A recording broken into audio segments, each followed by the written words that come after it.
Welcome back. This is From Startup to Grown Up, and I'm your host, Alyssa Cohn. And today I have such a fun conversation with Kristi Herold.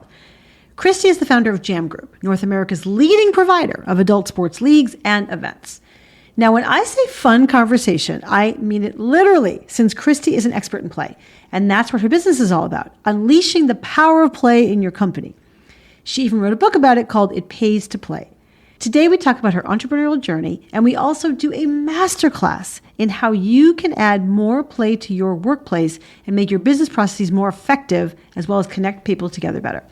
Now, first of all, Kristi makes the case about why play is so important and not just a fuzzy cultural platitude. And you know I hate fuzzy cultural platitudes. Kristi gives you a number of specific tools that you can use today to help you build more camaraderie in your business, even if you're remote, and to make your onboarding better, and a whole bunch of other processes. So you're going to want to grab a pen to make sure you're taking notes. It's great, it's practical, and you're going to love it. So please enjoy my fantastic conversation with Kristi Herold, founder of Jam Group and author of It Pays to Play. Kristi, welcome to the show. Thank you so much for having me. I'm so excited to be here, Alyssa. I'm so excited to be here with you. I want to start by telling us about Jam Group. Tell us about Jam Group. What was the founding insight? So I started back in 1996, originally running adult recreational sport leagues. So think of it as intramurals for people who are no longer in college or university. And over 25 years, built that up to be one of the largest adult rec sport league providers in the world. And then the pandemic hit, and we were getting hundreds of thousands of people playing sports every year. And all of a sudden, we can't connect anybody through play anymore. And in Canada, which is about where 85% of our markets are in Ontario specifically, we lost about 18 months of revenue. We were shut down. The mandates were really harsh. And so early on in the pandemic, we had to pivot to survive. I was, should have been celebrating 25 years of being in business. And instead I was trying to keep from going out of business. So we looked at our core purpose, which is connecting people through play, and thought, how can we keep connecting people through play when we can't get together in real life? And we started a virtual events offering, helping corporate teams all around the world. We did over 1,500 events that first year, helping corporate teams connect through playful virtual events. So things like game shows, trivia, bingo, scavenger hunts, escape rooms. We created like 12 different escape rooms. And we were doing these events for companies all over the world. And that was really great. And then sports has since come back. And we are now also, I wrote a book during the pandemic called It Pays to Play, how play improves business culture. And what we realized doing the virtual events is we have this opportunity to teach organizations how to have a little more fun with the work they're doing. So we've started some culture consulting and helping organizations integrate fun and playfulness into the workday, because when you have fun at work, you're fostering friendships. And when people have friends at work, they're more engaged with the work they're doing. They're more productive. They're happier. They're physically and mentally healthier. They're more creative. There's just so much benefit to having a little fun at work. So that sort of Jam is sort of now three different verticals, the B2C adult rec sports leagues and the B2B events, as well as now the culture consulting. I love that. I love the way you narrate that also, because, if, to the untrained eye, what you're doing is sports. What you're doing is, like you said, rec leagues, like kickball, or pickleball or whatever, or baseball, whatever. Right. Mm-hmm. And it looks like, they do sports, but what you're saying is, no, we don't do sports. So I guess I'm just curious, was there a moment during the pandemic when you saw that? Because I do understand also that Canada everybody had bad restrictions. You all had real restrictions, and you had to use these constraints as an opportunity to pivot. So first of all, maybe the question is, when you first realized we are totally shut down, this is not going to be just a 2-week thing, and that literally means our business is out of business. Was there a moment of upset around that? How did you process that information? Oh, wow. It was more than a moment. That was a pretty dark time in my life. I'm not going to lie. Next to losing my mom, to cancer 21 years ago, that would have been one of the darkest times in my life. It was, I basically wanted to just stay in bed for 2 months and pull the covers over my head. My children were all in their late teens and early 20s. And my husband was incredible. They were all super supportive, going and getting groceries and cooking meals and making sure I was fed. And trying to tell me it was going to be all okay. But I was really scared and really sad. And as a leader, I felt really alone because we hadn't done anything wrong. We were delivering a wonderful service. We'd broken no rules. We just were being told you're not allowed to do this anymore. And we didn't know for how long that would be. Now, I do want to be clear. We are sports again. We do have, a big part of our organization is playing of sports now that we're allowed to again. And we also run corporate sports leagues we run private leagues for companies, and we have a lot of corporate teams that play in our leagues. We're in 15 different cities now in Canada and the US. So Jam does still run a lot of sports, but we are doing all these other things as well. So we're not sports, we're play. That's where Totally. we're all about connecting through play. And that whether that's the playing of sports, the playing of having a company choir, the playing of having, events, team building events, the playing of how to integrate playfulness into your day-to-day operations. It's all about how can you be connecting and strengthening relationships with people by having fun. Totally. So if you're in Canada, go check out Graham to play your kickball. And what is the most popular sport, by the way, in your sports group? Oh gosh, I would say probably soccer is one of our, and volleyball and beach volleyball, indoor and outdoor volleyball are both really big, court and beach volleyball. And we're in the US too. We're in Michigan, we're in Manitoba, we're in Ontario, we're in like a whole bunch of different cities now. So we're getting people playing all over the place. That's amazing. But just going back to the pandemic, so it was a dark time for you. And I think that's really also very powerful. Thank you for really being honest about that. Like that is a really dark time. And also I especially appreciate and agree. We did nothing wrong. That was the whole experience. Everyone, this is all this out of control, out of our control. How did you sort of get out of that? I guess I would ask you specifically how you got out of that depression, like what worked you out of it? And then how did you see your way to expanding what you were doing, or I would say really pivoting what you were doing to now work for the new virtual world? So I feel like at the time, I just didn't know how much longer it was going to go on. And I was scared. And I thought, I can't just keep wallowing in this and feeling sorry for myself. We have to start. I'm a leader. I had 40 full-time employees at the time, 350 part-time employees. Like I have to be there for these people, which I was. I was trying, but I was not a happy person, that's for sure. And so I started saying, I'm not a give up kind of gal. I never give up. I'm just like, I got to try something. So I'm a big believer in throwing a lot of things and seeing what sticks, and opening doors and seeing what's on the other side. And so we started doing a lot of different things. Like what? And oh gosh, I started a Zoom, what it was called Ask an Athlete series, like a Zoom series. People could call in. It was free. I was getting all these famous athletes and I would interview them. It was kind of a live podcast. So people could be on the Zoom and could ask their questions. I didn't know if that would turn into something. We started doing fun. We actually started doing bingo and trivia virtually for all the players that play in our sports leagues. And we realized, we're charging $5 or we were doing it for free just to sort of keep people engaged. And we realized they were having fun with that. And that's kind of what opened our minds to them. I was like, we should try and sell this to companies. And one of my employees was like, you want me to sell bingo to Google? And I said, yes, that's exactly what I want you to do. And I think he thought I was absolutely crazy. And I said, yep, I do. And, fast forward, and we did over $1 million in revenue in our first year with that little crazy vertical that would have, that helped us stay alive. It helped us cover some of our overhead costs and survive. And so we were trying all sorts of different things, contests for our players, and just trying to keep people engaged. And the virtual events started to stick. And now your podcast is from startup to is it startup to grown up? Yeah. And I always joke that now I have this 27-year-old, which is my adult rec sports leagues business, that has just come off of a few years of life support. And I have this toddler, 3-year-old toddler, which is the virtual events and now the culture consulting.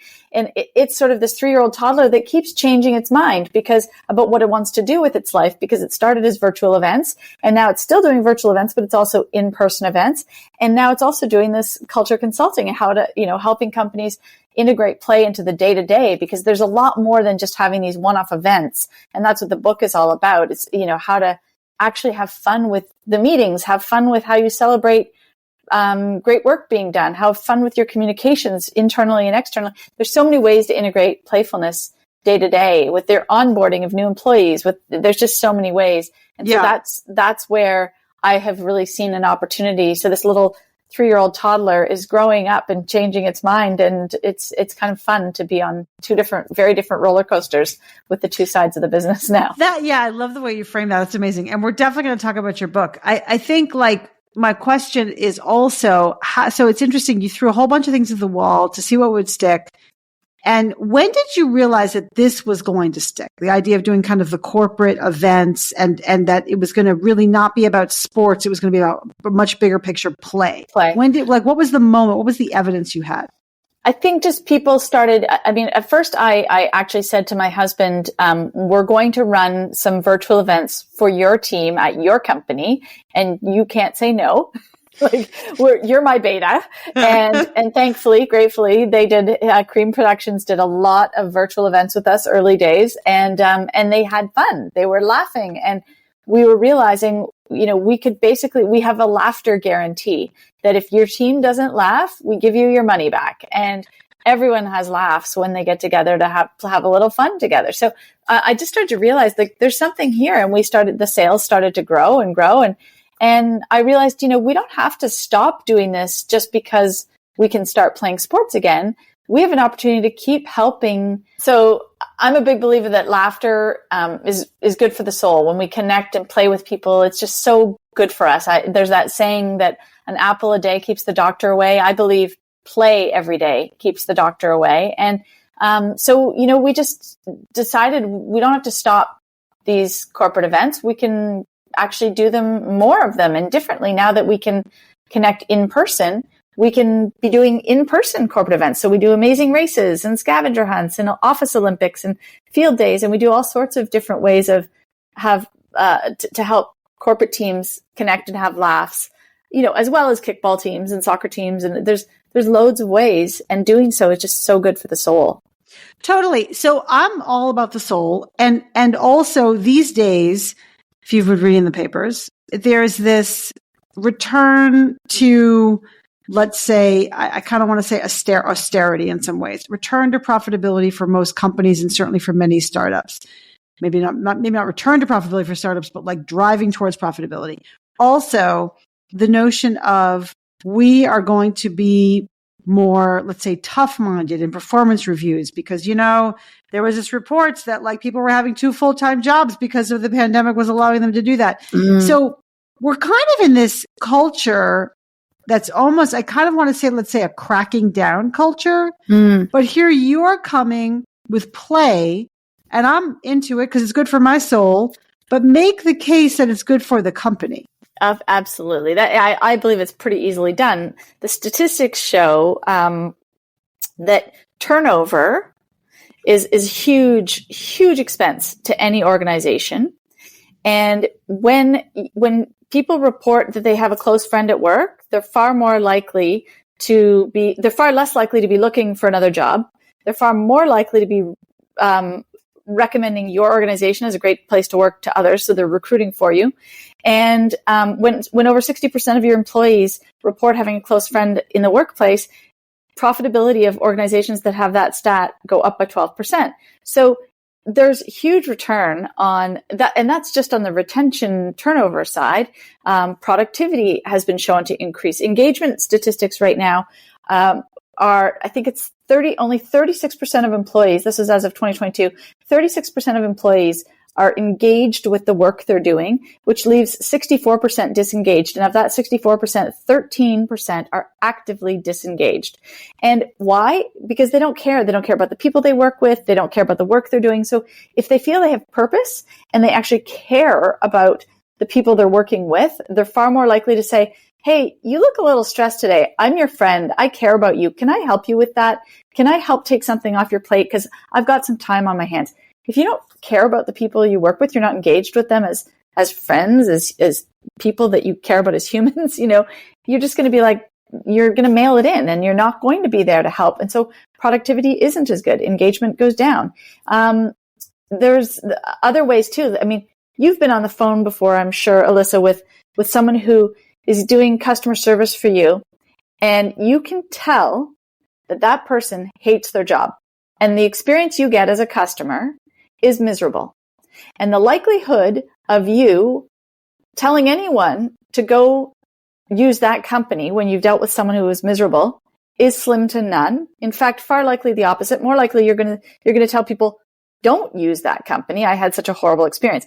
Having said that, on the flip side, if you're on the phone with a customer service person who gives you fantastic service and clearly loves their job and they're happy on the phone with you, you're going to tell people what a great experience that was. And so the word of mouth happens.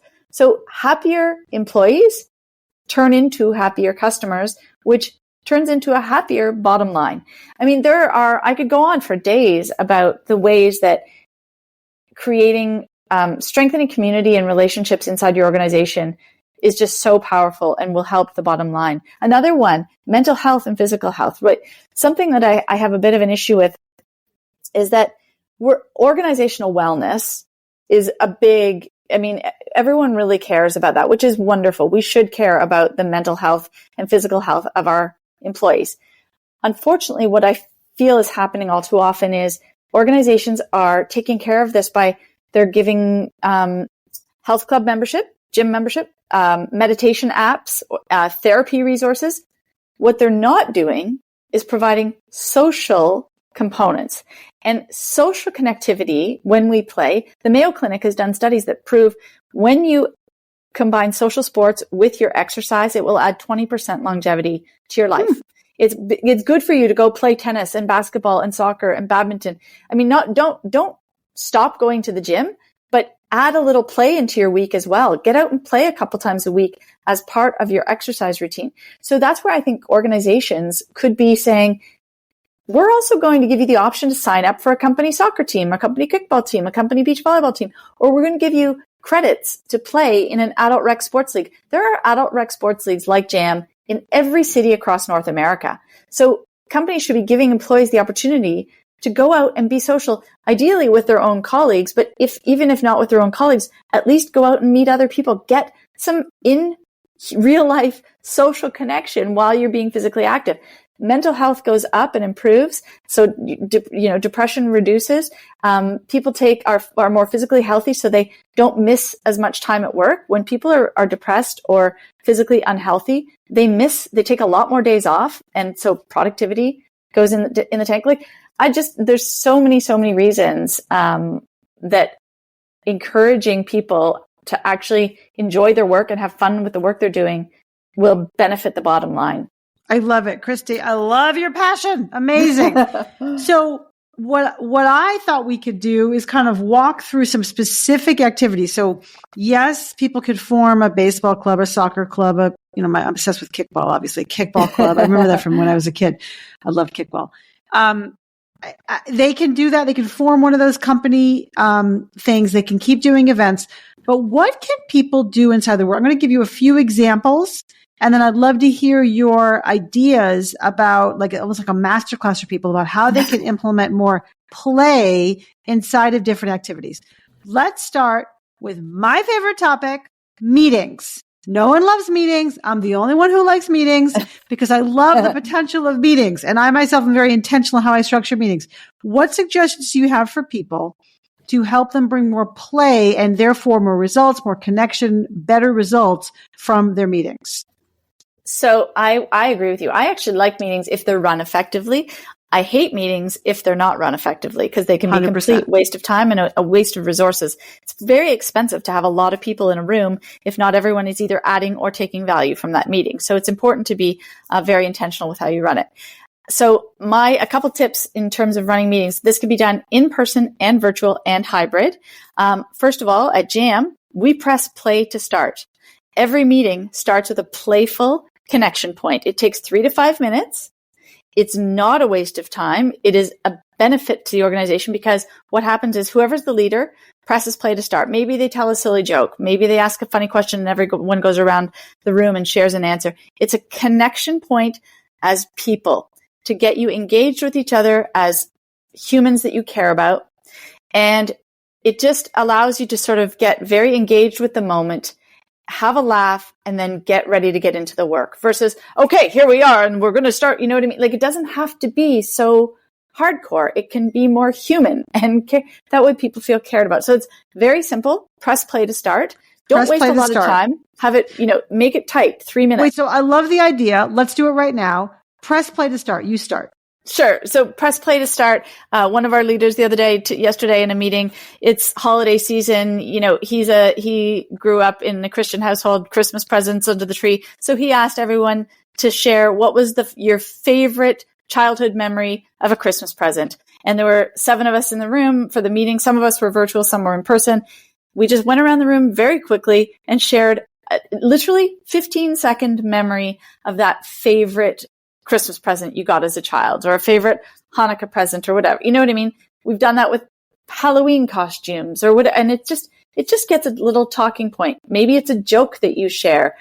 There's so many ways you can get creative. Maybe it's a little riddle. You say, I'm going to give everyone 2 minutes to solve this riddle, and I'm going to give you hints as we go. Or there's loads and loads of ways. And my book and the appendix is filled with loads of ideas as well. Great. All right. Good. So reference to the book. Okay, good. I love that. Are there any other tools that you want to use to bring play to a meeting? Yeah. Another really fun thing to do to help meetings be more engaging is we always have a ball, especially for in-person meetings.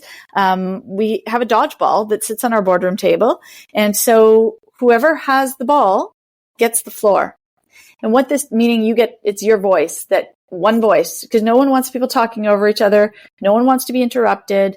So if you're holding the ball, you get to speak. When you're done, pass the ball to the next, whoever, has their hand up and wants to speak.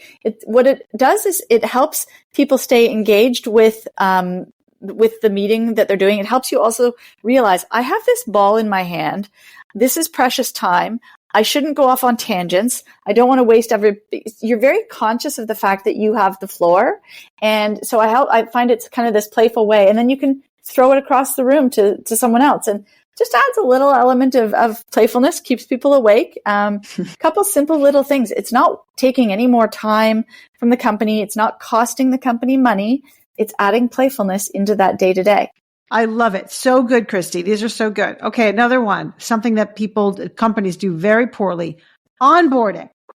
How can you bring play into onboarding as a process? Yes. One of my favorite things we do. In fact, we had an onboarding here today. We had 2 new employees start at Jam today. We always do a high five welcome. This again can be done virtually or in person. Today, the teammates who started today were both in person coming into the Toronto head office. So everyone on the team gets an invitation on the day that new employees are starting. It's at 10 o'clock in the morning. It's never on a Monday. And it's never at 9 o'clock because people need to come into the office themselves. So the new employees are starting at 10. And what happens is their team leader would meet them at the front foyer, or they would meet them in the Zoom room separately if it's virtual. And then when we're ready, they get brought up to the office, and everyone in the office is ready and waiting for them. Anybody on our team who is a rookie, which means you've been on the team for less than a year, is wearing their Jam rookie's hoodie. And anyone who's considered a veteran, once you've been on our team for a year or more, you get your veteran's jersey. It's a hockey jersey. It's got Jam on the front, your name and number on the back. Your number is the year you started with us. So you've got your veteran jersey on, and everyone is lined up in a big tunnel waiting to give a high five to the teammates that are starting for the first day, and their walk-up song is blaring from a speaker. So they walk into the office, and what's their walk-up song? The walk-up song, whatever they've chosen. Yeah, when they onboard with us, when they're doing some of the paperwork in advance, we ask, what would your walk-up song be? As if you're a famous baseball player, what would it be? And so we have that song blaring from the speaker, and we cheer, and they get a big high five, and then they're guided into the boardroom. And then when they look up on the big screen in the boardroom, everyone who's working remotely is up on that screen. And then we do a very quick 3 questions. It's just passed around. Anyone on the team asks 3 quick, silly questions like, what's your favorite chocolate bar? What would be your, what's your favorite sports team to cheer for? Whatever. What would be your final meal if you were on death row? Just silly questions like that. You get to know people just as people very quickly, very simply, gets a little laughter going. And then in addition to that, we have houses at Jam. So there's 4 different houses similar to Harry Potter. And whatever house you get drafted into your house when you join the Jam team. So today they were told which house they were part of, and the house that they're part of, that house is responsible for making sure that they have a fun lunchtime with the new teammates. So they're not left alone. Like, they eat lunch together with them. So there's just so many simple ways, to make starting at a new organization really fun and really engaging and exciting. I love it. Kristi, I love it so much. Now, I want to just challenge you a little bit. I want to say, hey man, you're a play company, right? Let's just be honest about it. You're a play company, you're a connection company. Of course you have a walk-on song. Of course you're Canadian. Of course you have a hockey jersey, right? What advice do you have for someone from IBM who is listening, from somebody from Chubb Insurance who is listening right now, who actually has influence over the onboarding process, but can't create houses? Sure. The house initiative is very new. We just started it this about 3 months ago. I'm pretty excited about it, but they can create houses. There's no reason they couldn't. And they could do hockey jerseys, or it could be a hoodie. I mean, you can do whatever you want. Every culture is unique to your organization. One of our clients is an accounting firm, Henderson Partners. We do core value awards every month ourselves, and we give out a trophy. It looks like an apple core. The core values are written around the base of the trophy. Well, Henderson Partners, they also do a core value award. They're an accounting firm. That's not really all that sexy or exciting. It's about as far from play as you can get when I think about my taxes, right? They're great people though, and they know how to have a lot of fun with the accounting work they're doing. So at Henderson Partners, they give their core value awards once a month. They give out the Superhero of the Month award, and they have a golden cape that says Henderson Partners on the back, and they give the golden cape to whoever got the most superhero shout outs during the course of the month. And that person also gets a $100 gift certificate to treat themselves to. I'm not exactly if it's a Starbucks gift certificate, or what is a gift certificate for, but they give out these token gift certificates to recognize and celebrate great work being done in a playful way. A superhero cape.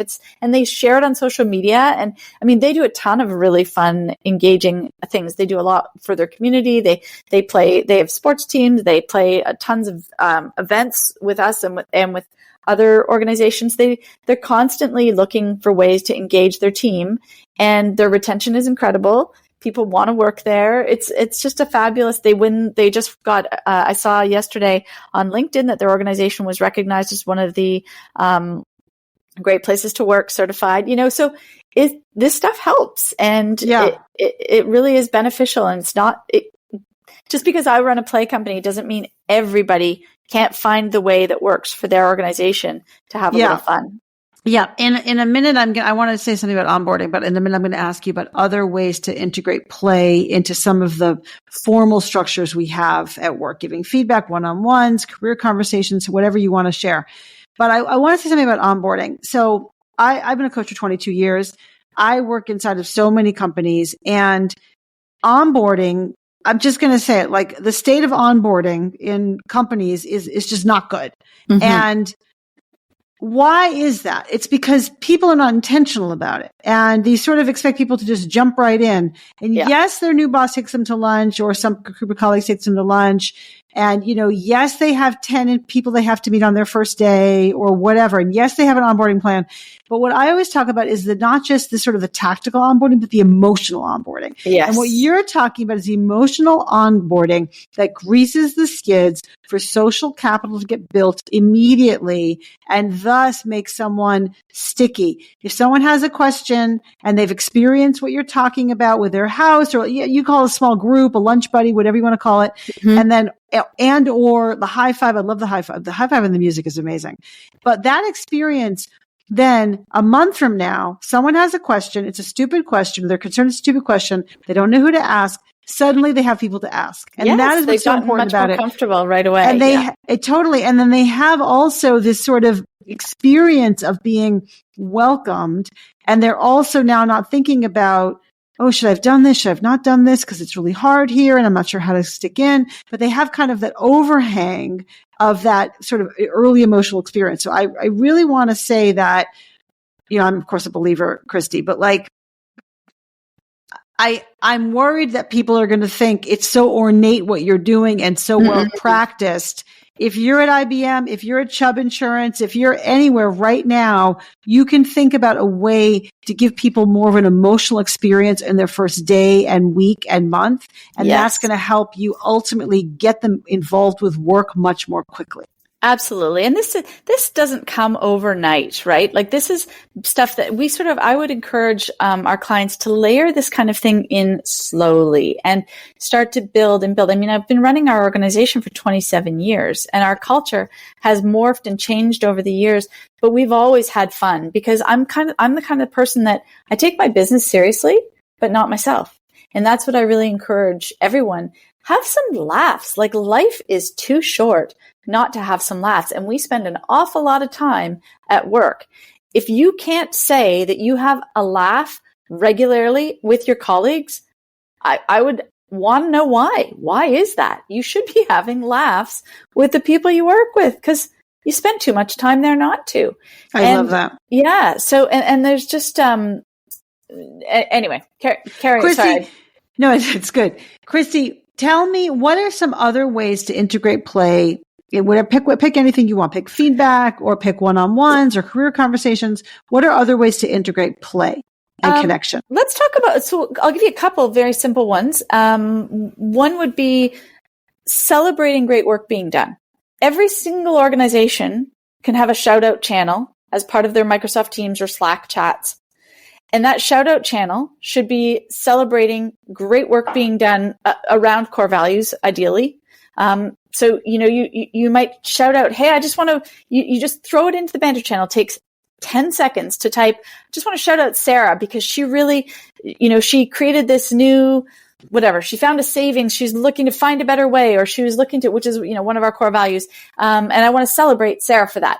And when someone on our team celebrates Sarah for that, Sarah feels pretty great. And everyone else in the team sees something great that Sarah did and can say, hey, way to go, Sarah. I don't work with Sarah all the time. But when I see that shout out for her, I can be like, Sarah, that was amazing. And so it costs nothing to do that, but it makes people feel good and feel cared about and feel seen and feel heard. So they're engaged, they're more engaged in the work they're doing. Another really interesting way to add play into the workplace, a lot of people have daily huddles, which is something we didn't used to do before the pandemic. The pandemic changed us and we decided we were going to have a daily huddle. I will never go back. It is so powerful. It's a 7-minute meeting. The agenda is the exact same every single day, but we have a different huddle leader every day. So everyone in the organization from intern to C-suite takes a turn working their way through as a huddle leader. And there's a schedule. So, every 40, 50 days, it's your turn to be huddle leader. And you always know the agenda. Agenda always starts with good news. So whoever the huddle leader is starts off and they say, okay, I'm going to start with good news. And it's their job to get it started. They have to share a little bit of good news that's either their own personal piece of good news or a work win. And then they do a call out. Anyone else have good news to share? And they have to keep it tight on an agenda. So that, they have a tight 7 minutes, but they allow a couple pieces of good news. And then they say, okay, now we're going to updates. And there's every day of the week is a different department update, get some key metrics shared. Then they say, anyone need a helping hand with anything? So if someone needs help, there's a call out for that. And you can say, yeah, I need help with blah, blah, blah. I'm going to reach out to Noel and Dave later because I need help with this. Or can anyone please reach out to me if you can help me with this? And so it's a call out. And then it always wraps up with leader's choice. And leader's choice, there's also, before the helping hand, there's also a little segment. And I have a whole post about how to run huddles. But there's another segment that is any sort of other cascading messages or important updates that are not a specific departmental update.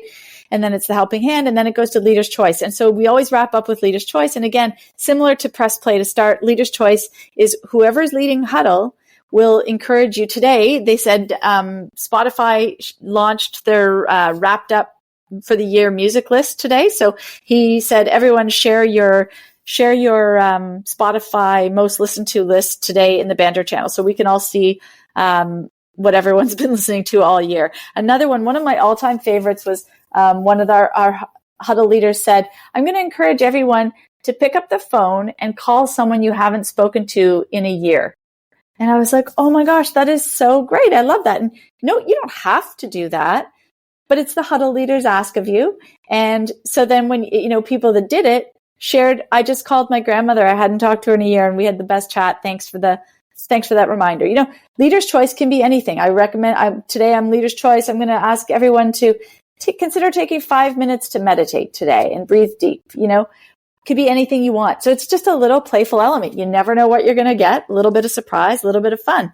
And again, it's just a connection point for everyone in the whole company to see each other for 7 minutes every day, get productive work done, and have a really playful connection point with each other. Yeah, I love that. I love especially that last thing you're talking about, because it really showcases humanity. So in my book, From Startup to Grown Up, I talk a lot about, everyone wants to talk about authenticity, and, authenticity is kind of a word which I think people have some trouble with. And also, if you woke up authentically grumpy, then we don't want your authenticity. Thank you very much. Right. But what we do want is your humanity. And so what you're really talking about as it relates to play is showcasing our ability to connect with each other and also showcasing humanity. So I just really appreciate that. I just want to highlight again, if you're working at IBM or any other large company or Pfizer, right? I'm thinking all the people who listen to my podcast, right? Remember that you can do this in your little department. You don't have to call a Pfizer all hands, right? Yes, to do this. Exactly. This is to be an IBM all hands. It can be in your little sphere of the world. Exactly. Tell us, Kristi, about your book, It Pays to Play. Why did you write the book? And tell us, when people read the book, what they should take away. So I decided to write the book because after we had started the corporate events business during the pandemic, I was hearing from clients, and realizing, wow, this is powerful stuff. What we're doing, it's making an impact. And when we play and laugh together, it really actually can help the individuals in your company be better, happier people. And that will also help your company.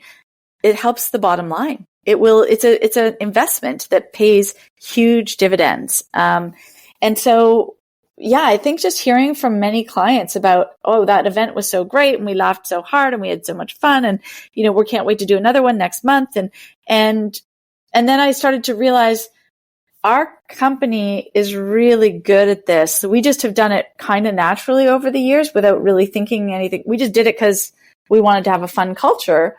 And now I realize we've actually created some really interesting, like our onboarding experience, or our huddle, which, by the way, I didn't come up with the huddle idea. I copied 1-800-GOT-JUNK. Brian Scudamore has a fantastic culture over there, and I think they do a wonderful job. So I want to give credit there. I love huddle.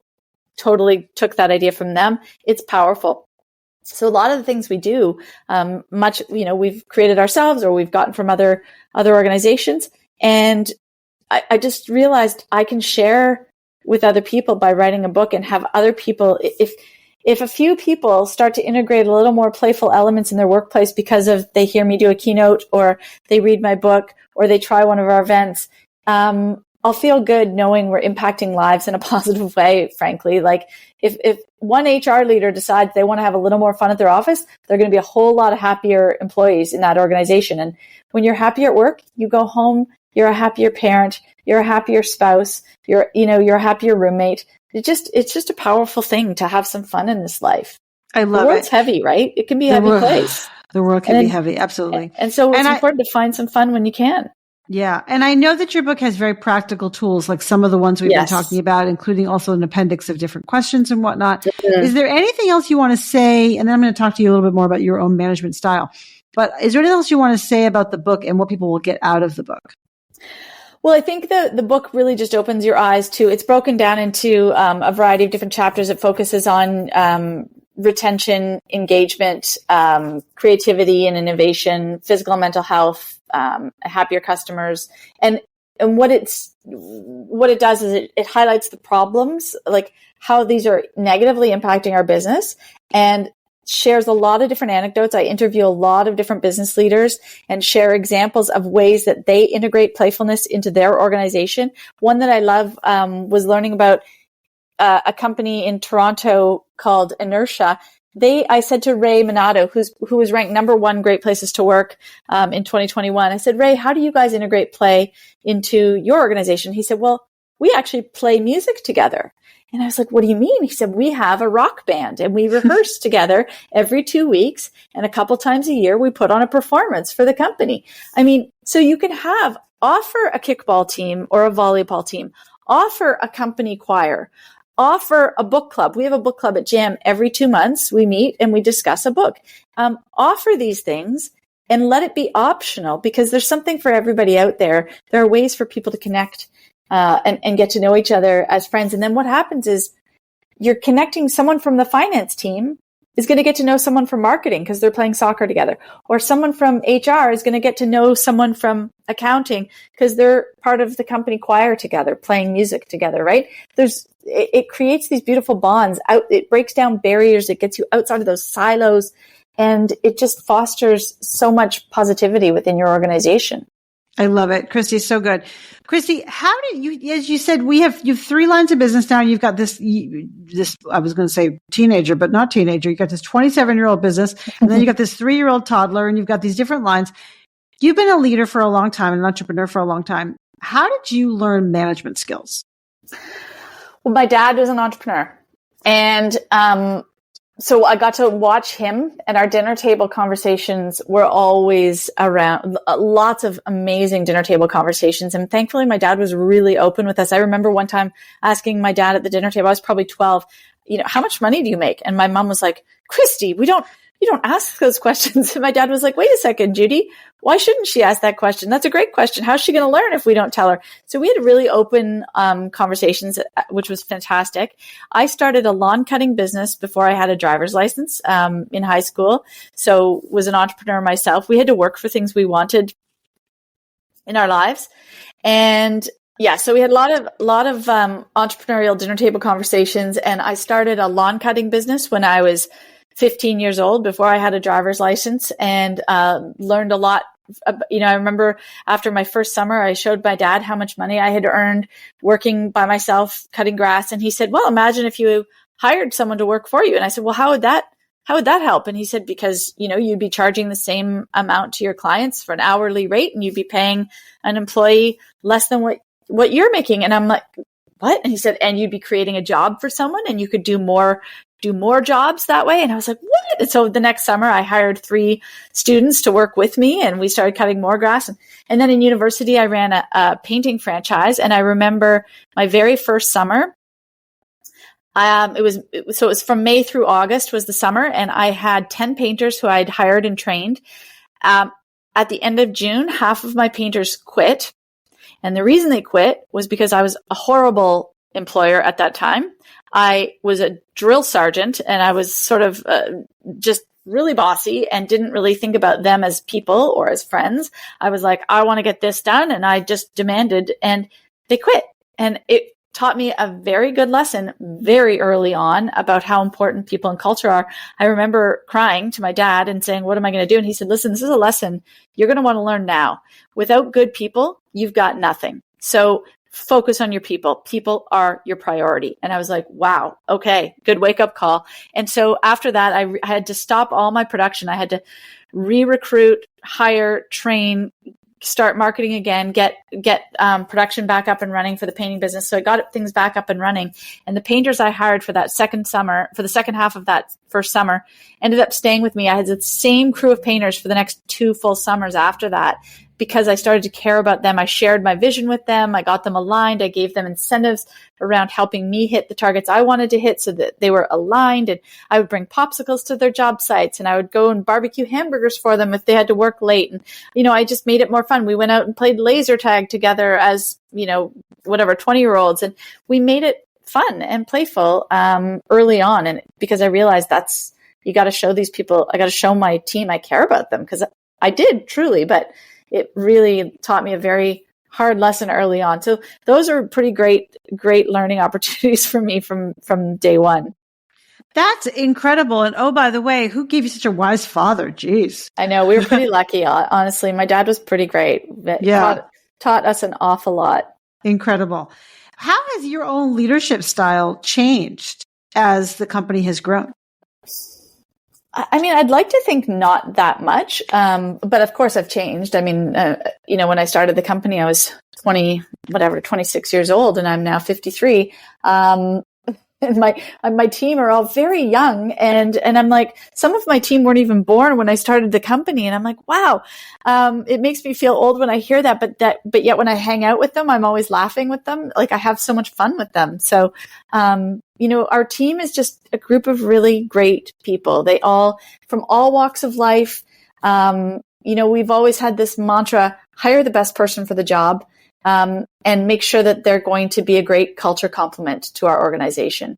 It's not about fit, it's about complement, because you need, I believe, like a good melting pot of all types of people is so powerful to get, to get great sparks flying and great work being done. And as long as they're passionate about our values and our vision and our goal to get 1 million people playing every year, if they can get behind that and they're excited by that, then we want them on the team. And so trying to leading people who are excited to help connect people through play, it's easy for me because I just love what I do. And I think that probably shines through. I think I work hard.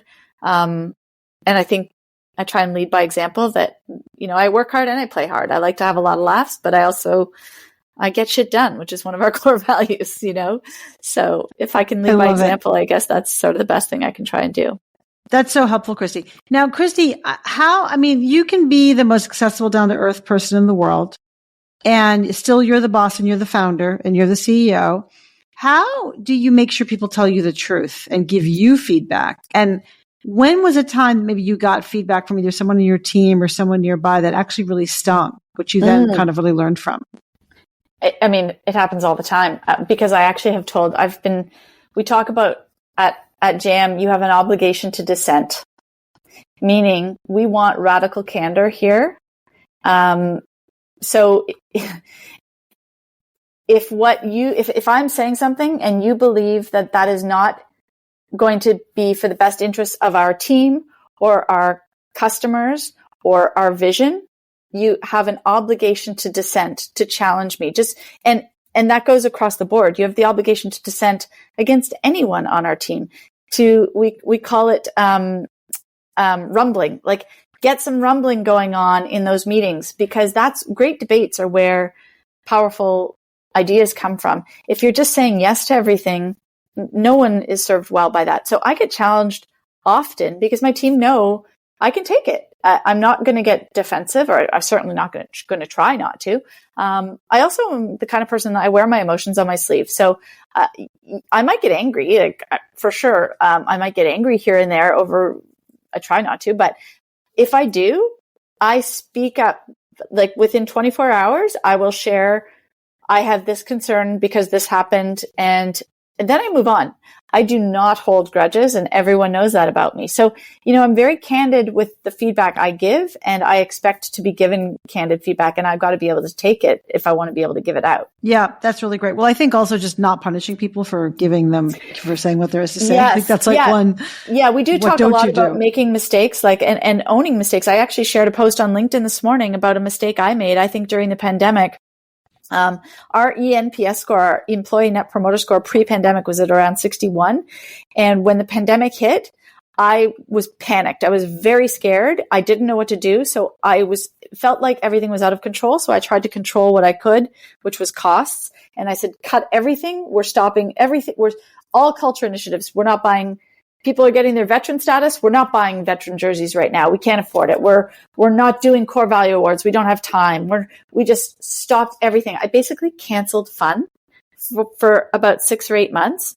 And our net promoter score a year later was down at 17. It had dropped from 61 to a 17. And I was like, oh, that is entirely my bad. I'm owning this. And I actually shared a post about it today. I made a big mistake, and I'm not afraid to admit it And I learned from it. And I immediately, once I sort of started to feel our culture decline happening, people were miserable, people were quitting.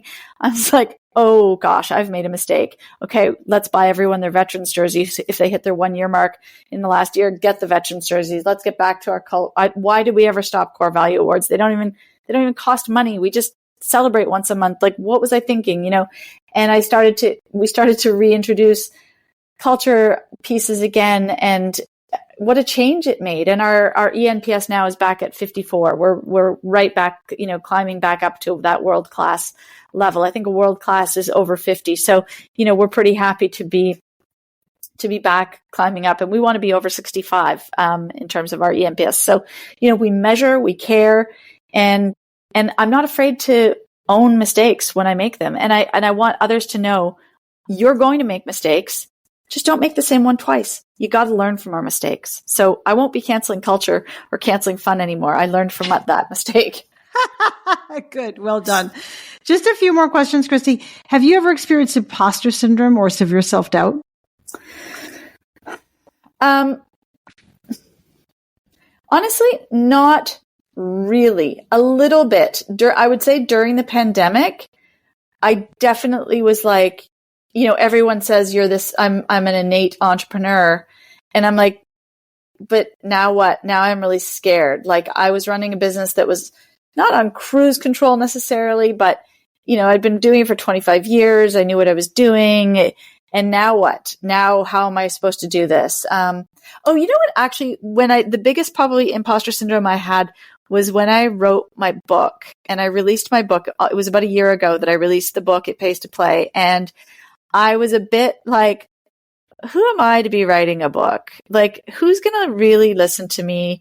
What do I really know about this? Like, I didn't go to school to be a workplace culture expert, but the truth is you don't really need to. Like, I've spent 27 years leading a business. So I'm over it now because I realize, having done many keynotes and workshops for people, I now realize that people really get a lot out of my talks, and they get a lot of good nuggets out of my book and ideas that they didn't have before. So I'm kind of over it now, but I definitely struggled with imposter syndrome around the book for sure.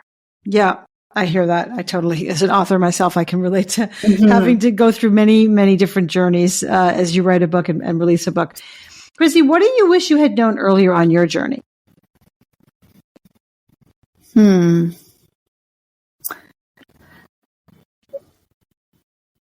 Partly, I think I intentionally, for the first 20 years of my business, really wanted a lifestyle business. I didn't want to be traveling. I wasn't looking to scale and grow a big company.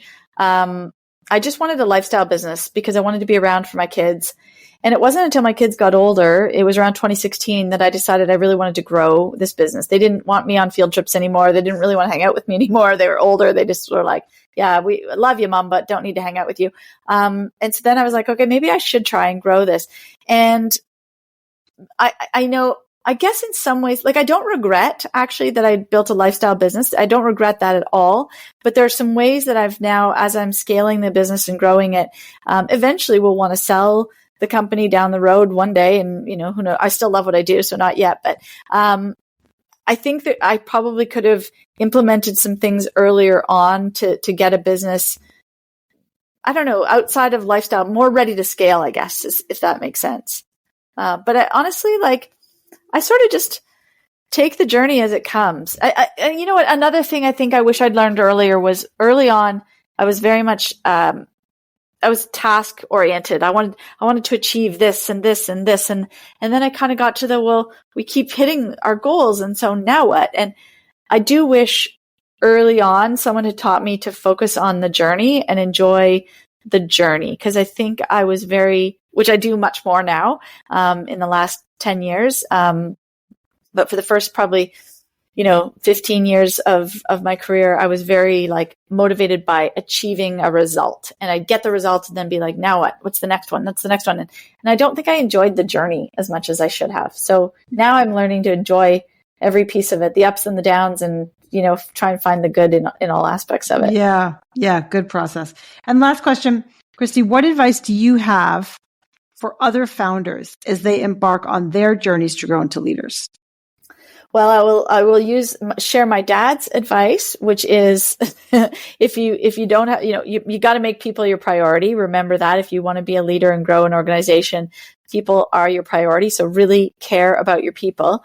And a little piece of advice that I personally love is I believe you got to go through when a door is opened for you. Go check it out. Go see what's on the other side. Dabble a little bit, and because you just never know what good things could come from trying new things. And had we not sort of walked through that door of trying virtual events, and I wouldn't have written a book. We wouldn't have built this new B2B side of our business. I wouldn't be doing keynote speaking, like all the stuff that I'm learning, like I now love. And so, yeah, I think it's important to sort of, when you've given an opportunity, go through the door, see what's on the other side, check it out. They may not all be great, but some of them might be gold. Amazing. Kristi, thank you so much. What a fantastic conversation. Really appreciate you. A reminder for everyone, the book is called It Pays to Play. Pick it up. You're going to find it very practical. And Kristi, it was just great to spend time with you. And I do want to mention, Alyssa, I have if it's helpful for your listeners, we have a landing page that would take them to a offering. It's my 10-page playbook PDF. It's called 10 Ways to Integrate Play into Your Workplace. And it gives some tactical ideas. So the landing page for your listeners is kristiherold.com/startup25. And also at that landing page is or inside the playbook rather, is a 25% savings on a jam event. If they do want to try a jam event, a virtual team building event, or put in a corporate sports team in our leagues, they can enjoy 25% savings as being a listener of your podcast. Yeah. So Kristi Herold is KristiHerold, everybody. That's correct. Good. So say again, kristiherold.com. kristiherold.com/startup25. Love it. Fantastic. Check it out, everybody. Kristi, great to spend time. Super fun. Thanks for listening to From Startup to Grown Up. If you like what you heard, give it a review on Apple Podcasts so other people can find it. And if you know of a founder or someone else who is meant to be on this podcast, drop me a line through my website, alyssacohn.com.